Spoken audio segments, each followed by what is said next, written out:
Buenas tardes, soy Patricia Castelán. En esta ocasión me encuentro con el médico cirujano Juan Pablo Hernández Urban y la licenciada en psicología Alejandra Guerrero Reyes. También me encuentro con el licenciado René Castelán Holguín, director y fundador de la revista Lex. El tema es la diabetes. Bienvenidos a todos. Gracias, Lick. Doctor, muchas gracias. Alejandra, gracias por venir nuevamente. A usted, Lick, muchísimas gracias nuevamente por invitarnos a abrirnos este espacio.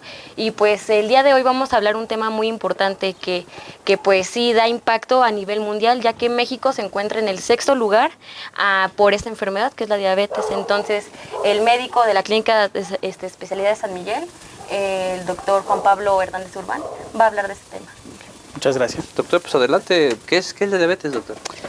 Bueno, como lo comentamos en la edición pasada, la diabetes se puede definir como una enfermedad crónico-degenerativa caracterizada por la elevación crónica y sostenida de la glucosa por encima de los niveles normales, que puede ser derivado de una acción de la secreción inapropiada o de su acción de la insulina.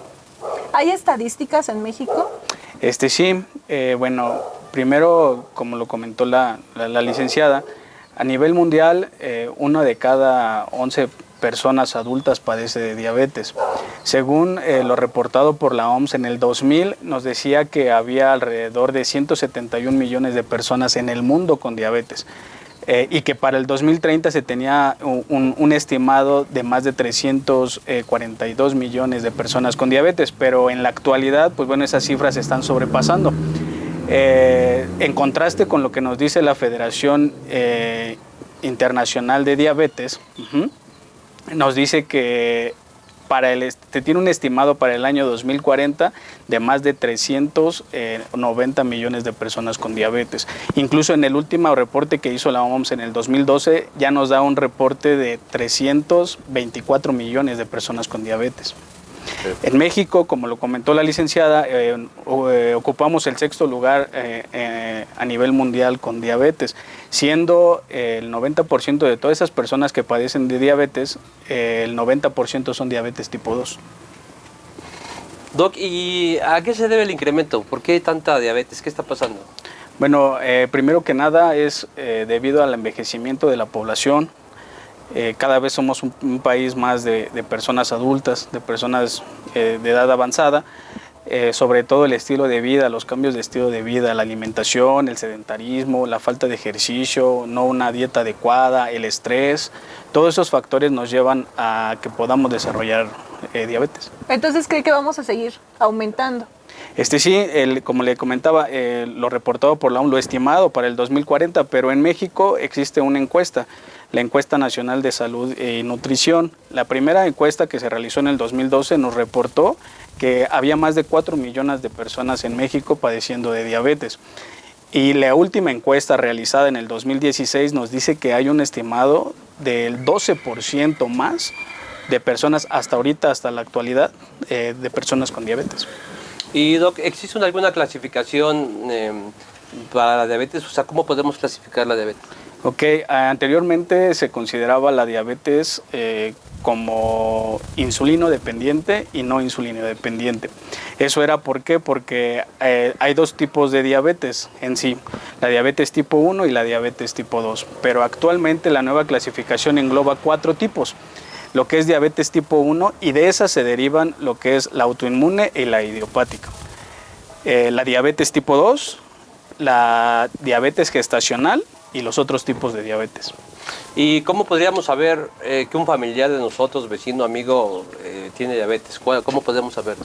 Bueno, como lo mencioné ahorita en la clasificación, es muy importante saber la clasificación porque también de ahí viene derivado el proceso patológico, ¿por qué se genera?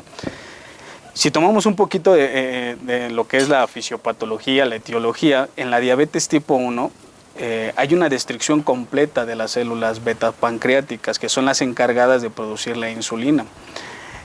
Por eso se dice que es mediada por anticuerpos y es inmunológica.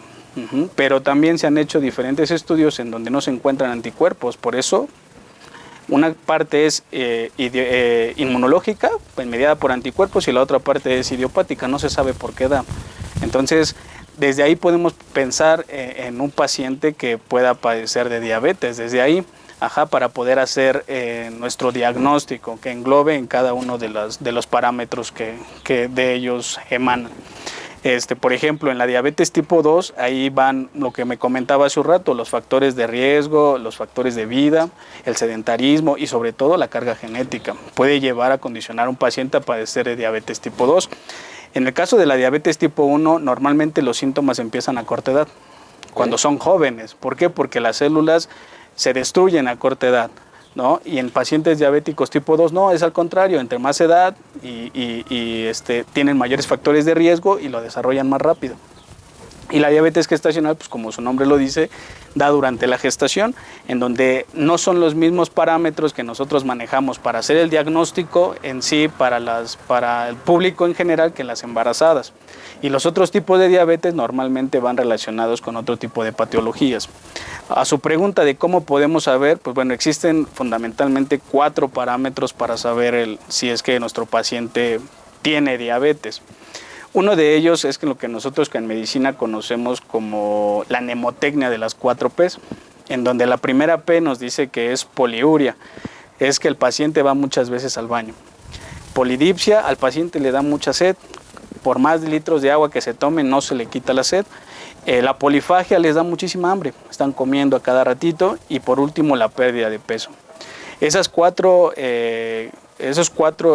condiciones clínicas nos orientan a que un paciente puede empezar a padecer de diabetes. El primer parámetro marca alguna de esas 4, o si no es que las 4, más una toma de glucosa a cualquier hora del día y que salga mayor a 200 miligramos sobre decilitro. Ese ya es un diagnóstico o un criterio diagnóstico.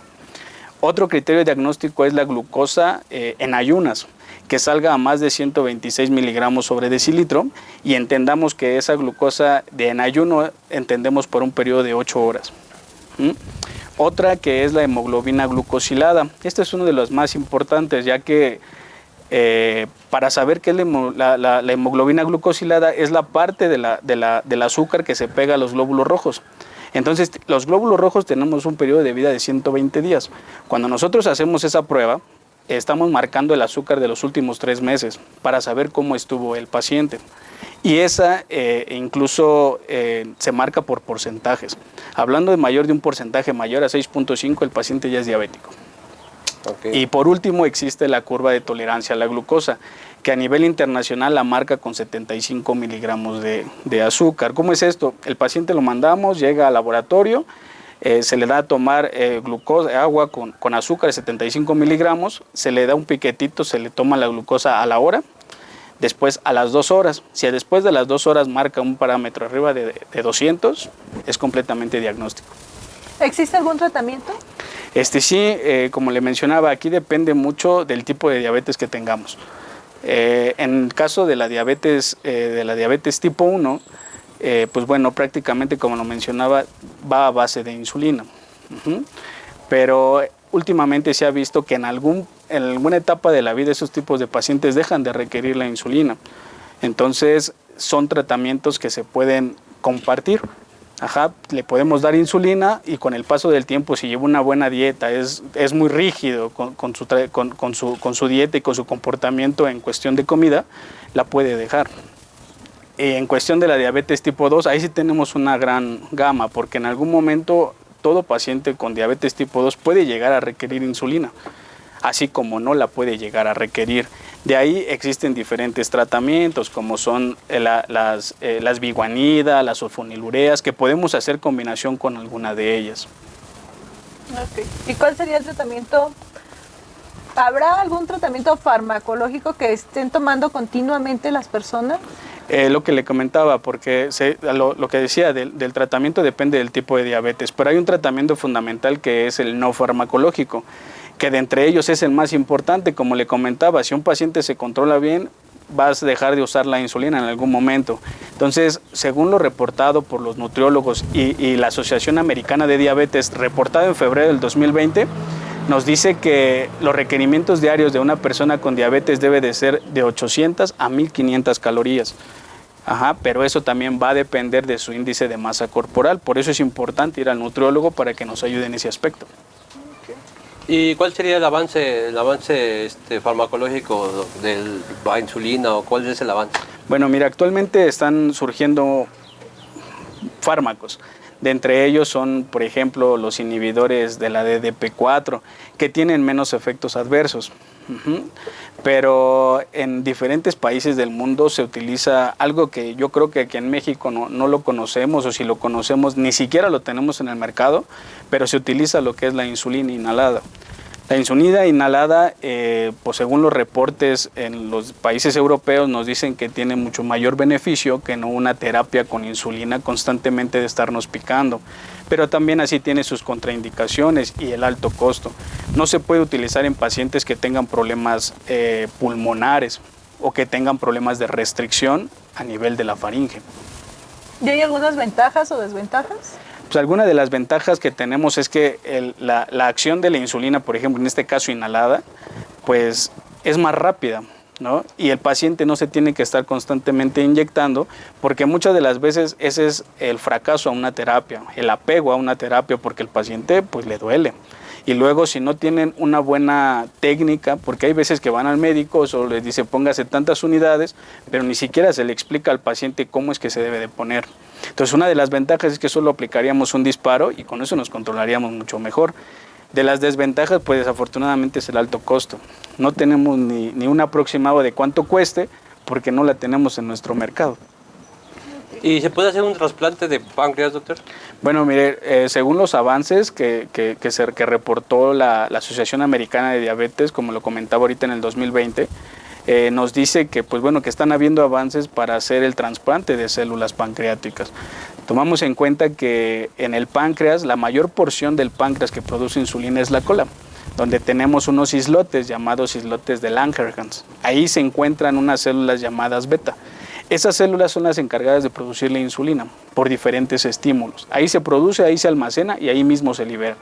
Entonces, están habiendo avances, pero bueno, estamos hablando, yo sé, a lo mejor en un promedio de unos 10, 15 años, muy probablemente ya sea una teoría ya más aceptada y que podamos llevar a la práctica. ¿Entonces es recomendable o no? Pues sí, con los nuevos avances que están haciendo, va a tener muchos beneficios. Aquí el detalle pues es el alto costo. ¿Y cuál sería el tratamiento, el mejor tratamiento que hay ahorita, doctor? El mejor tratamiento lo va a hacer y siempre lo va a hacer es la dieta del paciente. Si el paciente a nosotros nos ayuda controlando sus niveles de glucosa, el medicamento va a ser el resto. Pero el 90% de que un paciente esté controlado depende completamente de él, tanto como su dieta como su ejercicio. ¿Y entonces cuál sería la recomendación para prevenir la enfermedad?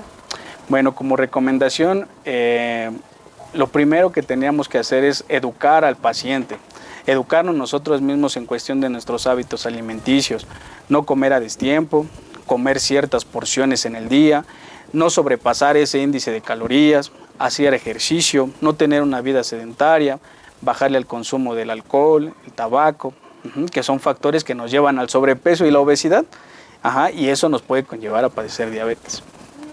Licenciada Alejandra, usted es amiga de este corporativo ya desde casa y le agradecemos mucho que siempre esté preocupada y traiga a sus médicos para dar a conocer esta información.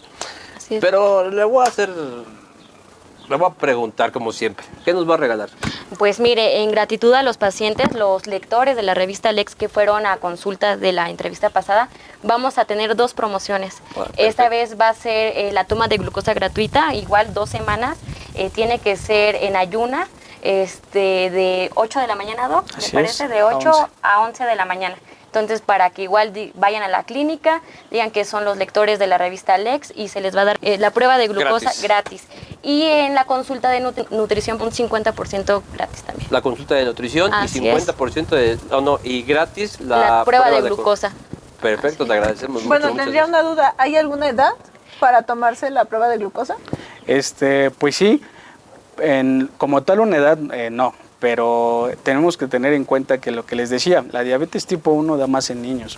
Incluso a nivel mundial, reportado por la OMS, hay alrededor de más de 78,000 niños a nivel mundial con diabetes tipo 1. Y se tiene un estimado que por lo menos 72,000 niños cada año van a padecer de diabetes. Entonces, si nosotros tomamos en cuenta las recomendaciones que acabo de comentar, pues nosotros podemos pensar que nuestro niño o nuestro paciente o nuestro papá, nuestro primo puede tener de diabetes.